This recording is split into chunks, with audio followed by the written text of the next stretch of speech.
My name's Don Bates. I own Osprey Initiative. A little bit of our story is we started our business based on getting litter out the water. What brought us to recycling was the markets that were there, and with some great partners like Republic over there taking our material. And so what we love about recycling is we know if recyclables are 40% of my waste load that I find in the streams, by recycling it never became litter in the first place. So that's a little bit of our story. We know a lot of partners in the room, but that's what's really been key. So today we're at probably about a 40% to 50% diversion rate of even what we collect in the water. So we think that's a great way to look at it. It's also a lot of data. So we're gonna have our panelists gonna come up. I'm gonna introduce them. They're gonna talk about some specific projects, and then we'll do questions and all that kind of good stuff. So one of the things we're proud of this year, we worked with Lafayette, Bess and Greg, Mallory got us down there, and so we followed the parades. We piloted 2 parades in Lafayette and had a blast. My guy that works for us, we came up with those little carts to follow the parade and had really a blast in Lafayette. Old school Mardi Gras, and actually piloted some grates to test for another project we're doing to keep the litter that were temporary. We put them up just in the storm grates for the parade, and we're able to take them out before the maintenance crew. So it's a great partnership, and we actually came out with some ideas. Some of the questions y'all had is we typically paint everything with one brush and think there's some little magical recycle fairies out there that are doing this. And so I guess my only challenge is break your projects down into eatable bites and who is actually responsible for a lot of this. So good stuff. So Thomasina Joseph with the Clean Green Neighborhood Alliance. Where you at, Miss Thomasina? There she's coming up. And then Alita King with the Recycling Partnership, and Carrie Grace Blanchard, come on up, at Iberville Parish Government. Ms. Thomasina, tell us about your project, and then as you talk through it, tell us about the project. We also know what went well, what were some issues, and what was the pivot, or are they still going on as issues? Things along those lines, please. All right, my name is Thomasina Joseph. I'm the Executive Director for the Clean Green Neighborhood Alliance. We are an emerging nonprofit with the goal to educate and empower our youth and to also mitigate plastic waste within underserved communities.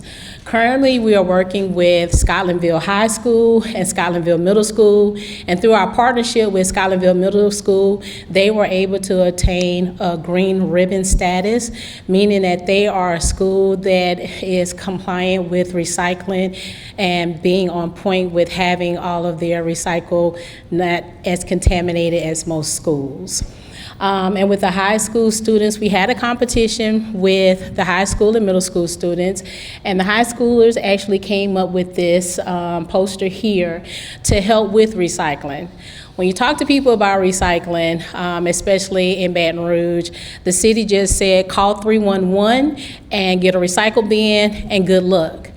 They weren't educated on what went into the recycle bins. And so in the underserved communities, we were hearing that, well, they're not even picking up our recycle bins. And we're like, well, why? They say it's contaminated, but they're not telling them what the contamination is.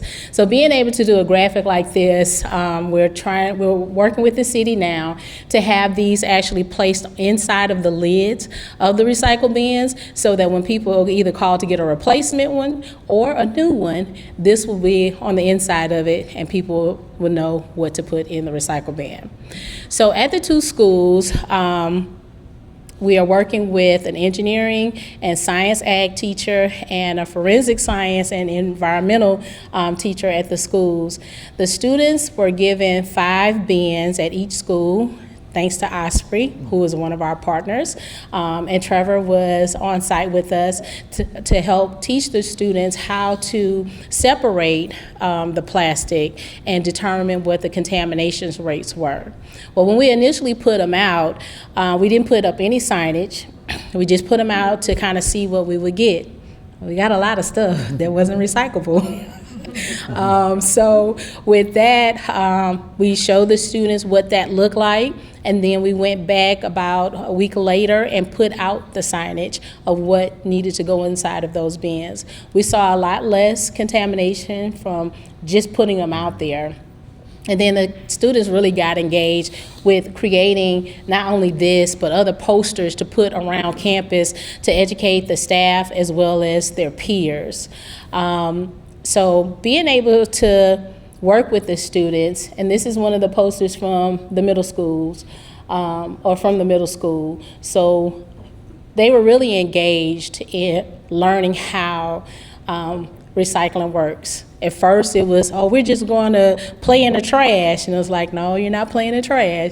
And so once we taught them the difference between what trash is and what clean recycling is, it made a difference. They got really excited about going outside and, actually doing it.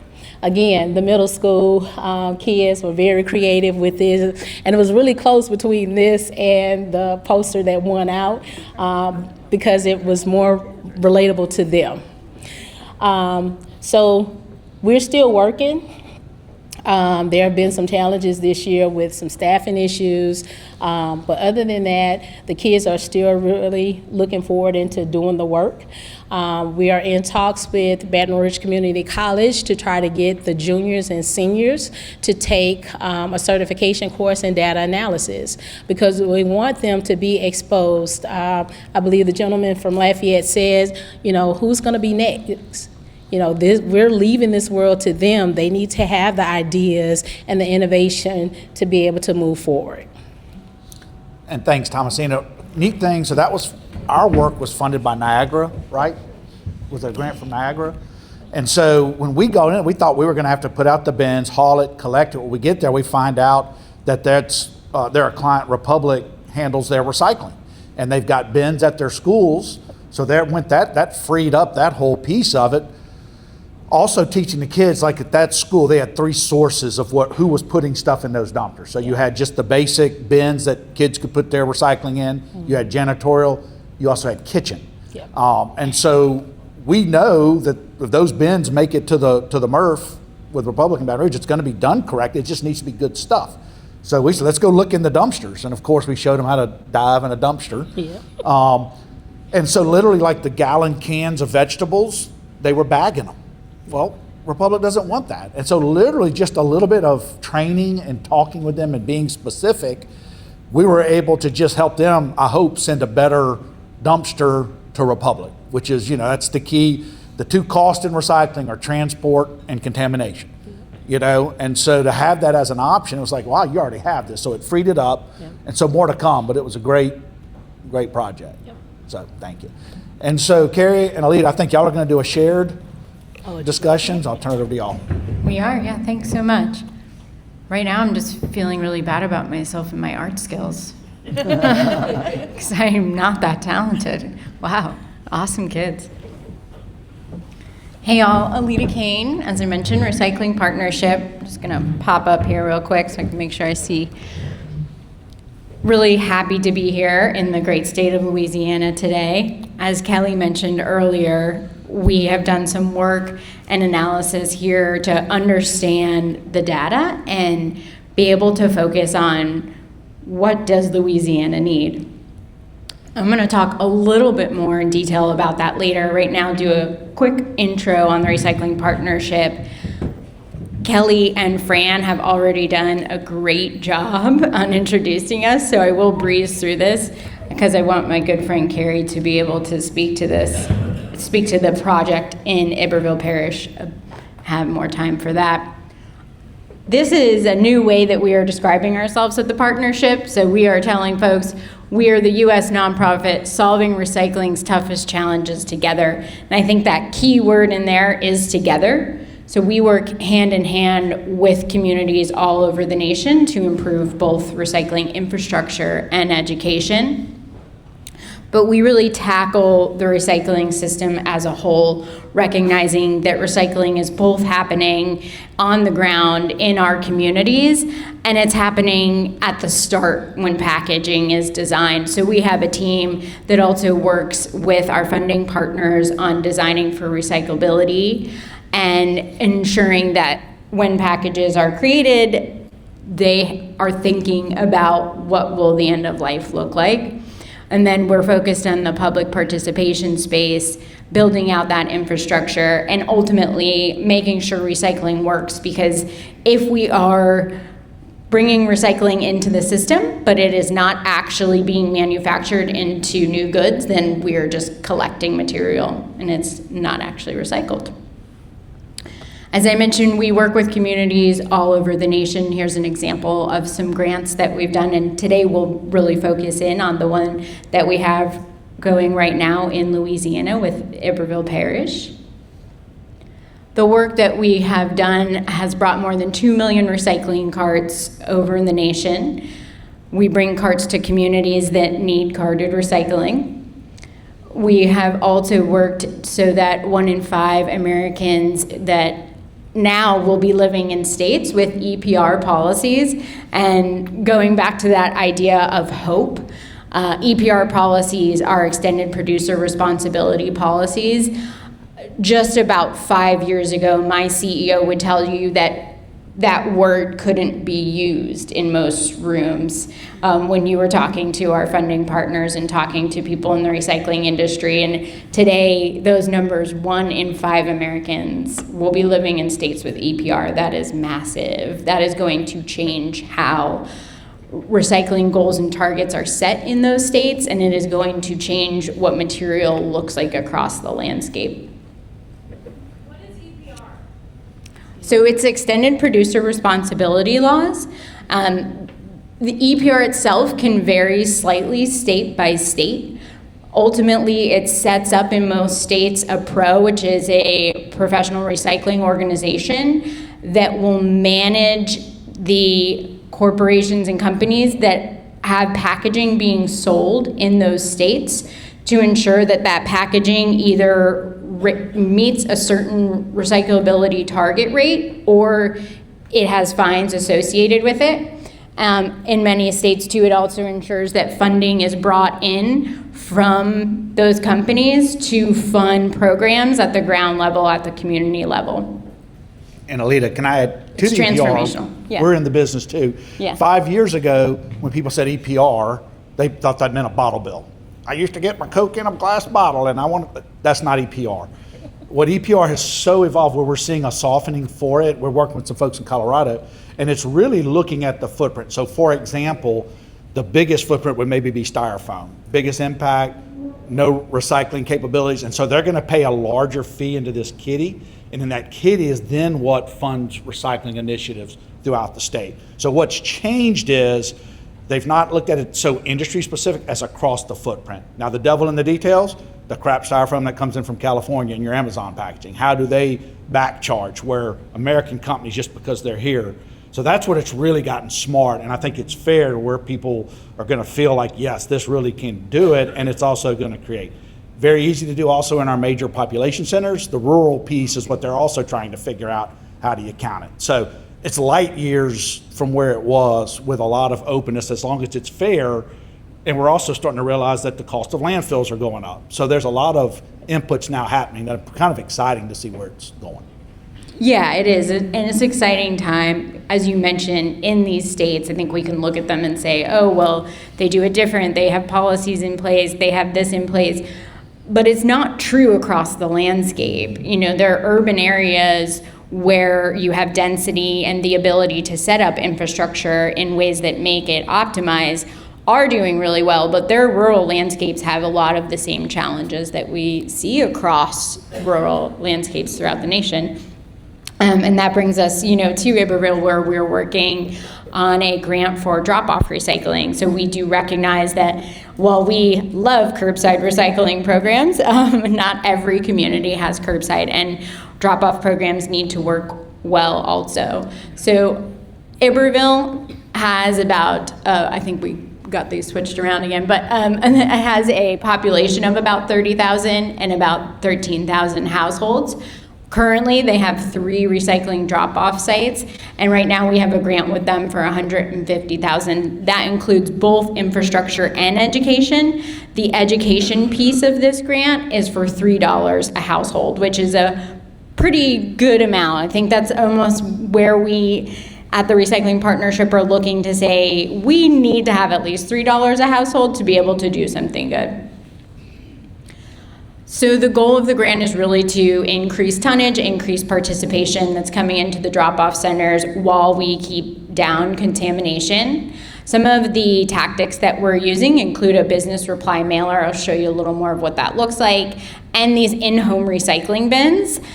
The in-home recycling bins are a tactic that the Recycling Partnership has been exploring more and more, and we've seen them unlock participation at both a single family level, and now we're exploring it with Iberville to see like what can it do for single family drop-off. So I should say before we've done it for single family carded. This is what that mailer looks like, the business reply mailer. So this has been mailed out to homes in Iberville. This just went out actually in February. And we're using a lot of bright colors here. You see the cartoon imagery that is designed to make the resident engaged with this and look at it as, ooh, there's a payoff. This might be funny at the end. It's a new way of really reaching residents and kind of strays away from some of the typical messaging that we've used in the past. A lot of our new communications pieces have come out of focus groups that we've done to better understand how to reach non-recyclers. But the business reply mailer was designed to get residents to request a bin. They can get it by coming and picking a bin up, or they can have one delivered to their home, which is pretty convenient.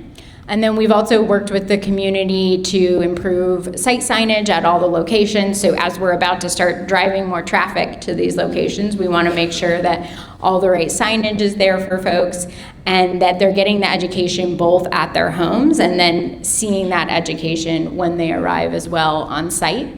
As the bins are being delivered, they have education going with the bins, including a fridge magnet and an instructional that tells the resident how they should be using the bin and places around their home where they can find and collect recycling.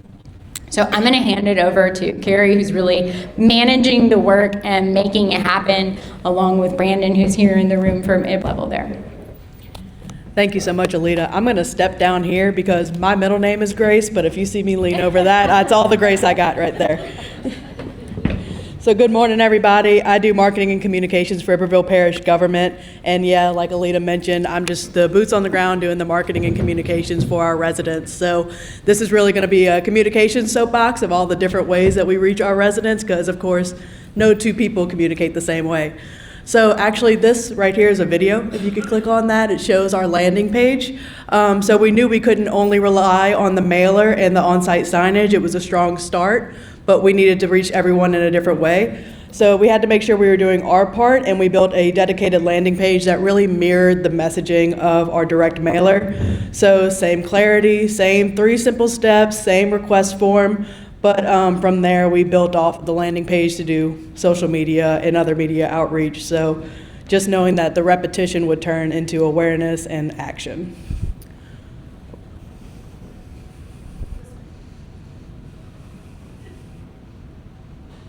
See if the video will play this time. I'm not sure. Okay, so landing page results. The results validated that, since we delivered the mailers, this page is our 4th most visited parish page, following only behind our homepage, our online utility payment page, and our job openings. So we know our residents are getting to this site and finding it every way possible. Over 600 views, nearly 500 users, and online completed forms were close to 300. Now, Brandon did tell me an exciting stat this morning. So as Alita mentioned, we had the mailers go out, and people were able to fill out that form and mail it right back to our sanitation department. And our team has already delivered 300 bins from that mailback form, so not along with the 300 that have been requested online. So over 600 bins will be going out within the next month to households. So then, of course, we also formalized the rollout with a press release, because local media still matters, especially in our rural communities. So we just wanted to give it that credibility. And then this has been brought up a few times, educating the next generation, right? So Brandon has been working closely with our school district, and we were invited to Iberville Elementary, where we gave the next generation an idea of what we were doing on our end. They also have a recycling program going on for their school, so we showed them the bins, the mailers, the magnet that Alita mentioned as well, and just making sure we're doing that outreach in schools and just making sure we're a partner for anyone who needs it. And then, of course, our billboards. I'm not sure if everyone in here is aware or familiar with the area, but Iberville Parish stretches about 20 miles south of the Mississippi River Bridge in Baton Rouge, and we stretch to the east side of the Mississippi River. So you can imagine how many of our residents spend time in their vehicles in traffic along that beautiful bridge. So since our residents spend a lot of time commuting, it's very natural for us to do billboards. So we just went with some bold messaging. Don't trash the opportunity, get a free bin. Free recycling bin means no excuses. And then ready to recycle, get your free bin. And of course, kept directing them exactly to that URL where they could find everything. And then of course, social media. We have 11,000 followers, and like we mentioned, our population close to 30,000, so we knew we had at least a third of people that we could reach there. And just the same mirrored messaging across the board. Clear graphic, 3 simple steps, link to go ahead and fill out your form today. Just didn't make it complicated, just wanted to make it really consistent for everybody. And then just from that first post, we saw nearly 15,000 people viewed it, 111 link clicks directly to the online form. And then our strong engagement was with the ages of 25 to 64, so household decision makers that told us we were hitting the right people. And now here's something I really want to lean into. This was a new thing for our community, so we had to strategize about how many questions there were going to be and just welcome them. So we really timed the post to go out the same week as the mail delivery, so that either you already received it and got more information, or you had the information before you received it and just knew what we were trying to connect all the dots on. And I also blocked out 2 hours of my time once this post went out just to monitor comments. I just wanted to treat the comment section like a customer service desk, because I knew there was going to be questions from our community on something new.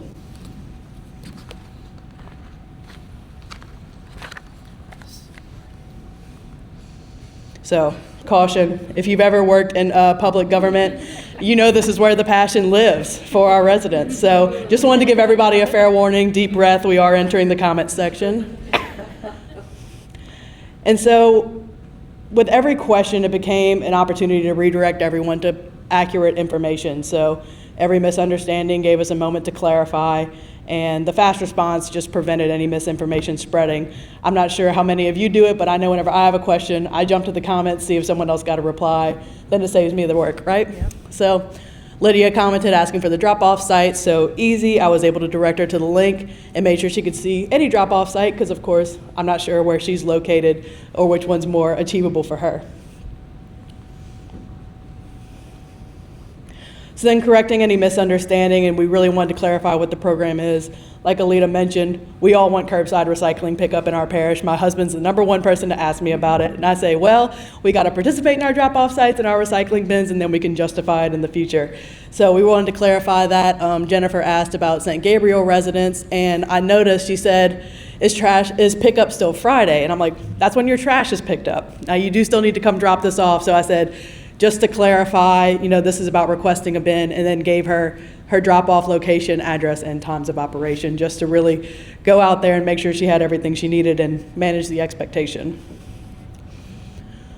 So continuing managing expectations, like I said, #1 question is why not curbside? So this is where we kind of just grounded the conversation and made sure they understood that this was participation driven.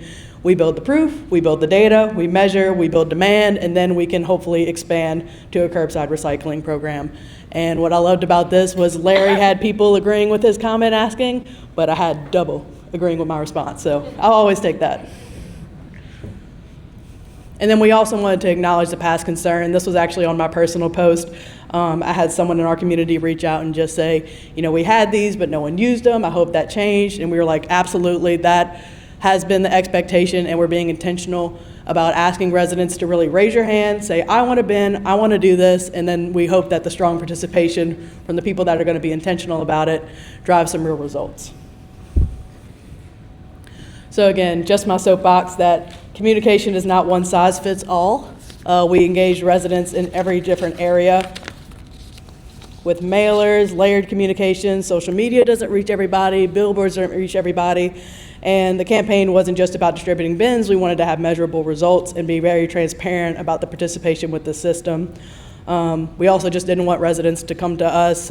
We went to them wherever we could find them. And if the participation is easier than not participating, then we can hopefully change behavior.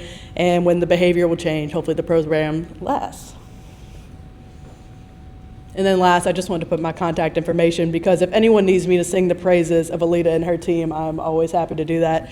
Like she said in her mission statement, this is very much a together program, and we've been together now through spring of 2025. I've had an entire baby since then, and she's just been so awesome to keeping this program running, so, of course. Thank you. So we kind of have the gamut, and then of course we specialize in event recycling around the country. Looking at it differently, so Thomasina is a grassroots force of Thomasina, keeping this thing going. There's also some gaps in that. If she goes away, how do you keep these projects going? But it's a person that's well respected in the community. We're riding her coattails in that community. Carrie and them have taken it to the next level. It's a community that has to have political support. We all see the negatives about recycling. And so that's bigger, that they're behind them and that negative stuff. There's nothing worse than a city council person or county supervisor out in left field chawing on you. And so obviously that's part of it with the support of tying in a recycling partnership that's seen the failures and the successes across the country. So that's a great way to build that. Our niche is that event recycling. It just doesn't fit the model. Fluids in PET bottles, very few MRFs can handle that. They don't have perforating balers. It's a contaminant. They don't want it. So we tailor our work to being specific in that area. So kind of the gamut across the footprint of different style of projects. And so I think we could open up. Anything to add before we open up to questions? I was gonna have a leading question. Could you talk about, you talked about the communications that you developed. Can you talk about the resources, if any, that were provided by TRP to create those communications? Oh yeah, absolutely. So as Alita mentioned, we did the recycling bin program, so we completely designed the bin together. We also made 3 separate educational materials, the magnet, an info card, and a one-sheeter just telling you where can you recycle in your laundry room, your kitchen, anything like that, just checkpoints to kind of give people a proactive idea of where they can find their recyclables. So all those education materials along with the mailer and the bin were done through Alita's team, and couldn't be more grateful. I'm going to add to that, though, that Carrie really ran with the social media, the local billboards, and that is where the togetherness is key. Like, we know what works, I want to say are exploring more and more of what we think works on a national level. We're talking to non-recycle audiences. We're doing that market research. But when it comes to social, when it comes to knowing your community best, that always happens on the ground within the community. So when you have social posts, like putting that organic content out is really key. Like, make it resonate with your community, show them spaces in your community. And when you're placing billboards, like, know where you should put them, know what resonates again with your local audience. So Also, TRP is really good. Goals and vision. Of really what are you trying to achieve? If you're not putting that out there, it's really hard to have successful projects. So engagement is just as important as recycling, because we're trying to build the next and how to be smart. And also being honest where your materials are going is another critical part. We bring a lot of our material to different MRFs, and if they can't show us their number 1s are going to Indorama, their 2s and 5s are going to KW, their aluminum's going to Novellis, multiple people can take cardboard, they're probably not really recycling it. So that's always a fair ask, and that's what the public's starting to ask also in that. So questions? Don't let Fran get all the, Linda? What she said, what do the bins look like? So if you hand me the clicker, I can go back to it. Yes, ma'am. There was a photo on the slide with the community engagement. There was a photo of it, but I don't think that presentation's still up. But so it's green, and it has our beautiful Keep Everville Beautiful recycling logo on it. Maybe pulling it up. No, this isn't ours. There we go. Yeah.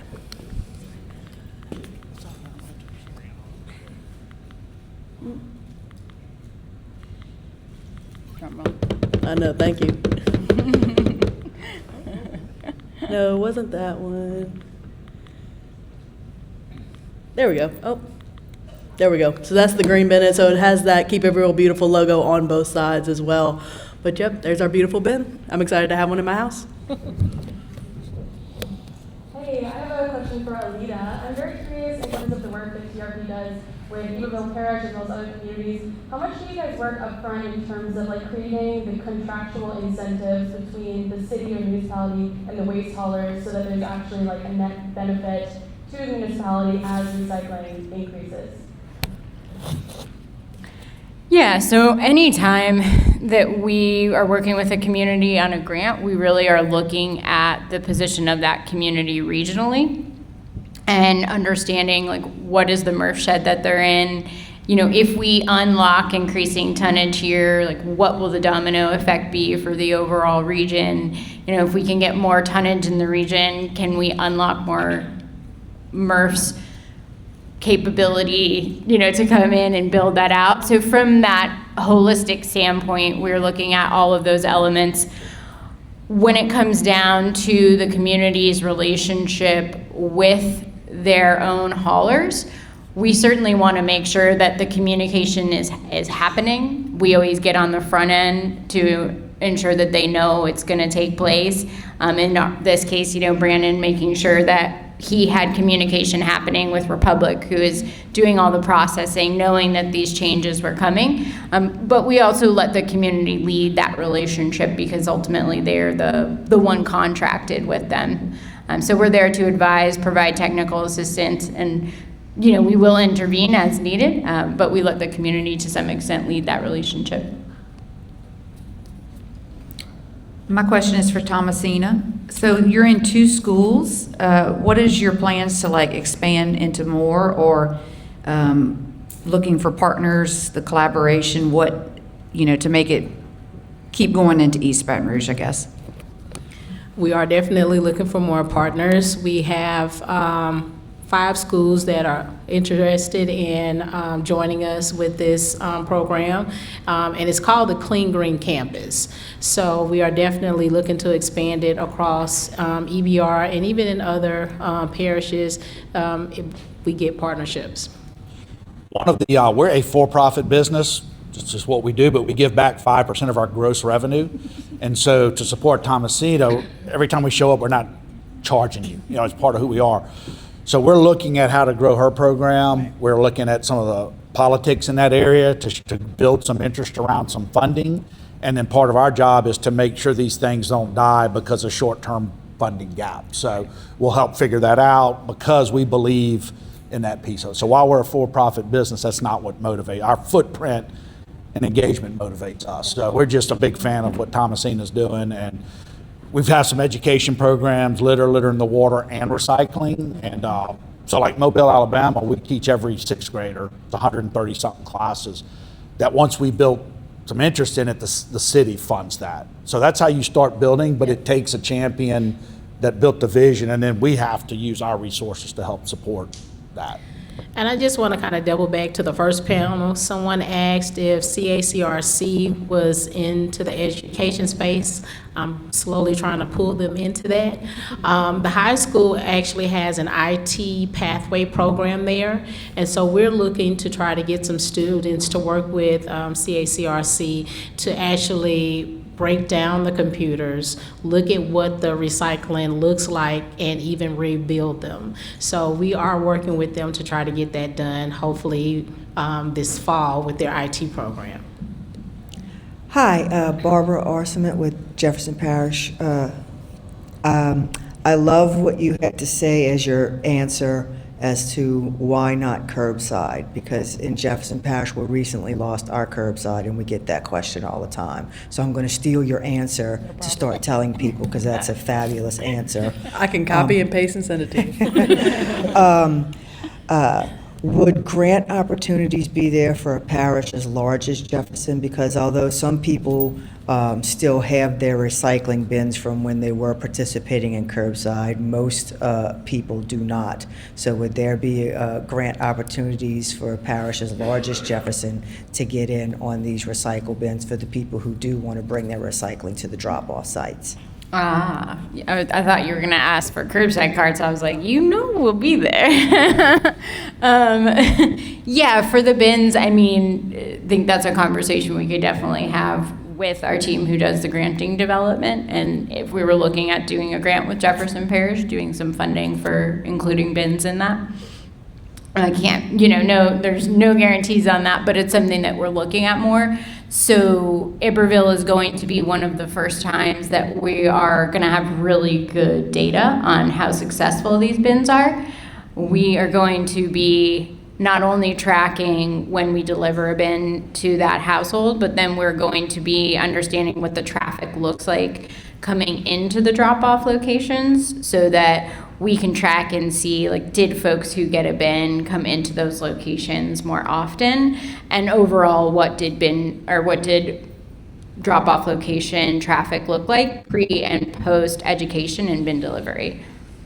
And in true partnership fashion, if it works really well, then we'll be wanting to utilize this tactic more. Did you have an additional? Well, I was going to just piggyback on something that I said earlier. Many moons ago, CACRC had a program called CLICK. I don't know if there are any old timers in the room. Maybe there are. Greg, where's Greg? I don't know where Greg is. He might remember CLICK. Prior to the Jindal administration, CACRC received a state grant to run this project. CACRC picked up various surplus from different businesses and had about 70 schools enrolled in the CLICK program.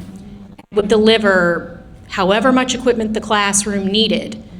They had a teacher dedicated to teaching computer hardware skills, repair, refurbishment. This was the early 2000s. This was when computers were really just getting started. This is when we had all the big white towers and the big white CRT monitors.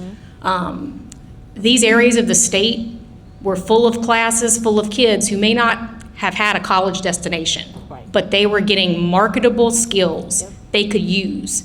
They could take right into a job. They could start making money. This was a deeply essential program. Sadly, when the Jindal administration came in, all of the nonprofit funding got cut. So away went the CLICK program, which was a very sad day.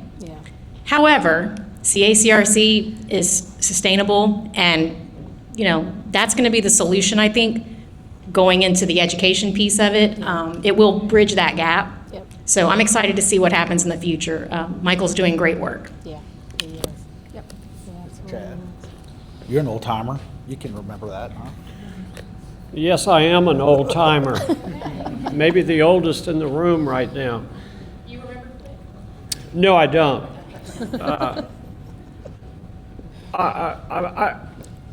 I keep hearing education, and I do have to ask: is there anyone from the education department here in this meeting right now, from the state?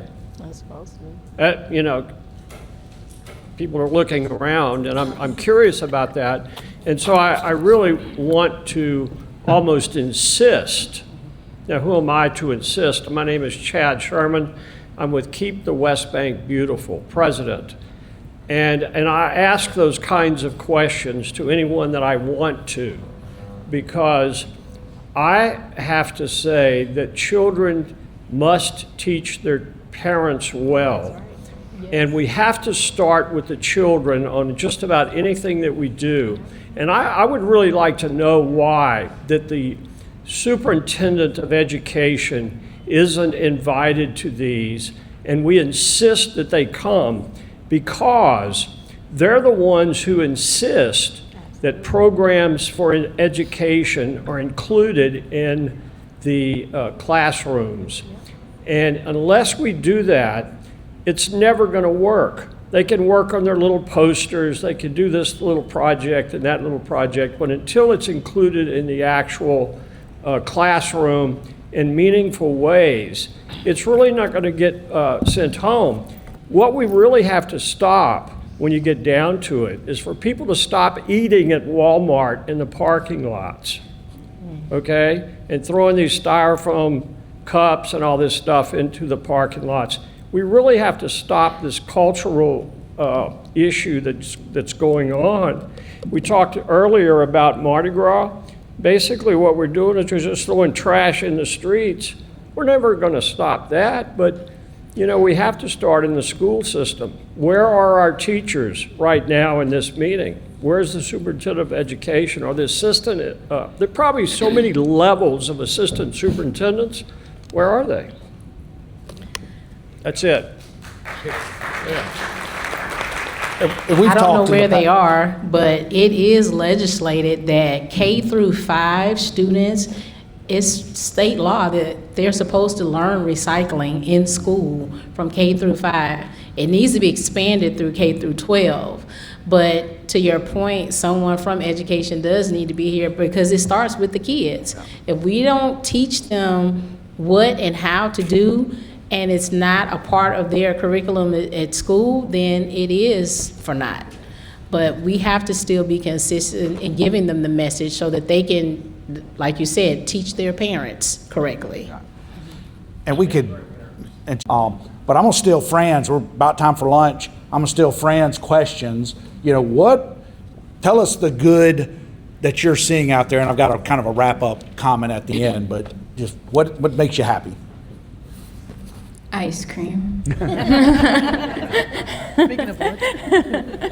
I would say it's, as I mentioned earlier, you know, seeing EPR pass in some of these states, like that is enormous change in how companies and industry folks are stepping up and recognizing the need to make massive change, and that's very hopeful.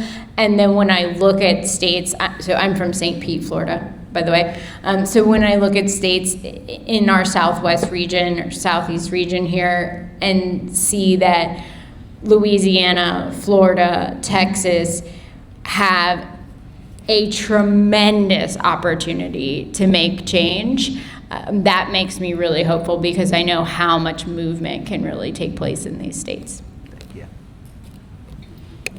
So as crazy as it is, I didn't think I'd ever say this, but that comment section gave me a lot of hope.